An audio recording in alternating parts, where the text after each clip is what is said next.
One of my favorite games of 2025 is actually a racing game that came out in early access in late 2025 by a game called Genki, who made a decent amount of games back in the early 2000s.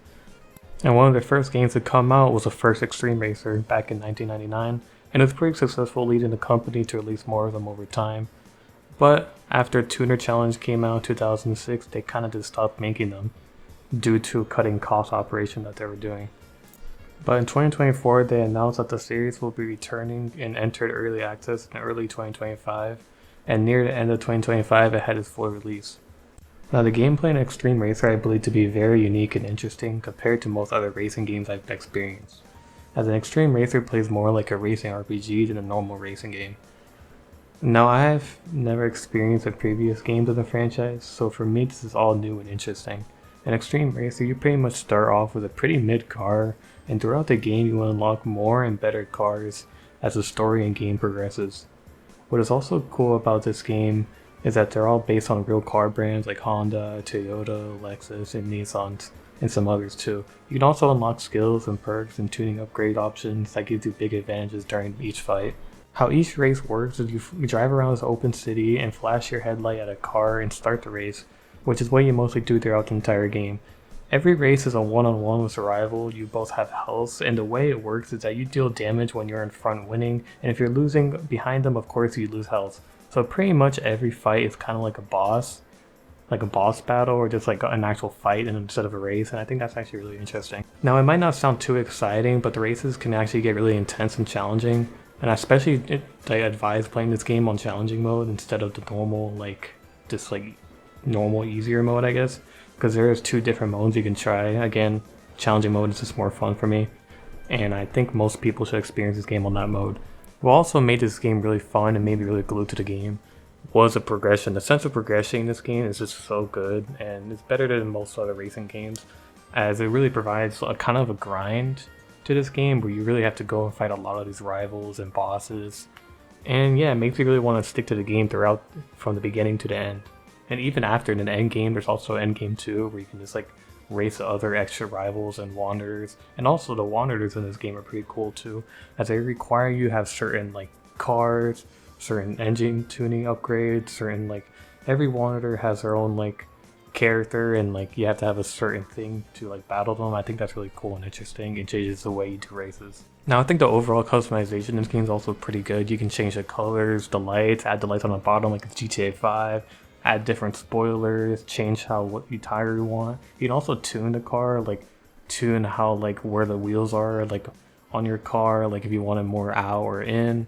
You can also change things like the engine, you can tune your engine.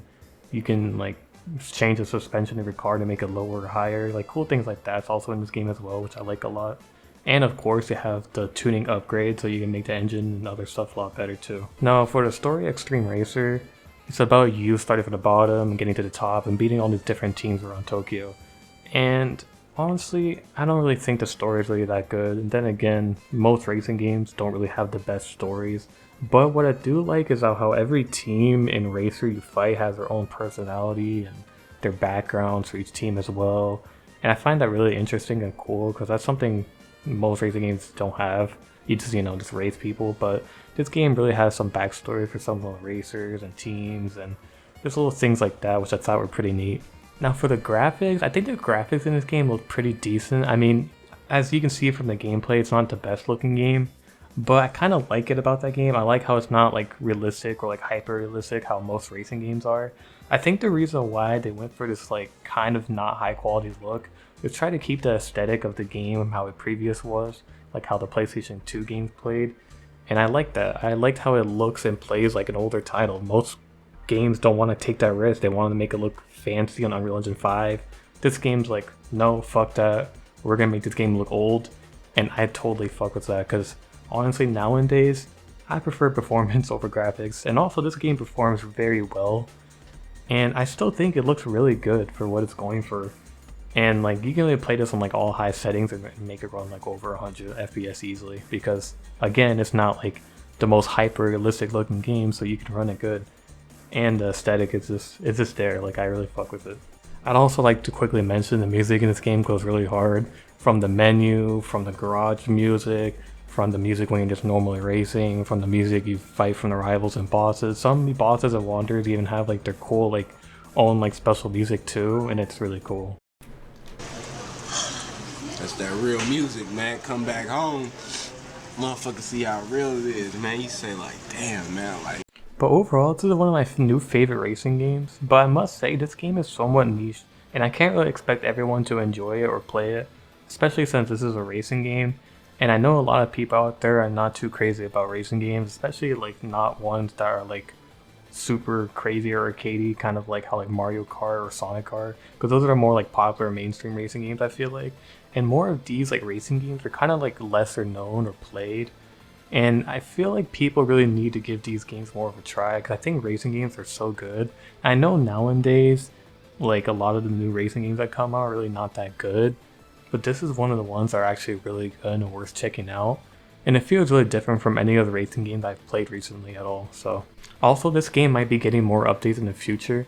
I know they already have like a couple free DLCs where you can fight like these like VTubers or whatever, and that's kind of cool. But I really hope in the future to see more big updates where they bring more like rivals to fight. This is maybe a new story or something. I think this game really benefits for that, because this game, the gameplay, the progression really hooks you in. And I feel like they keep adding more and updating to it, which I think they plan to do. This game will just become better and better over time. Right now it's a price around like $40 to $50, I think. And I didn't get it on sale actually. This is one of the few games I actually bought full price, and I rarely buy games at full price nowadays. But let me say that this game, I feel like to me, was worth it for the price. But then again, this is more of a niche genre and a niche game overall. So yeah. But yeah, that'll be it for today, guys. It's been Kaya TV. Please like, comment, share, and subscribe. And if you liked this video, yeah, subscribe. I'll see you in the next one.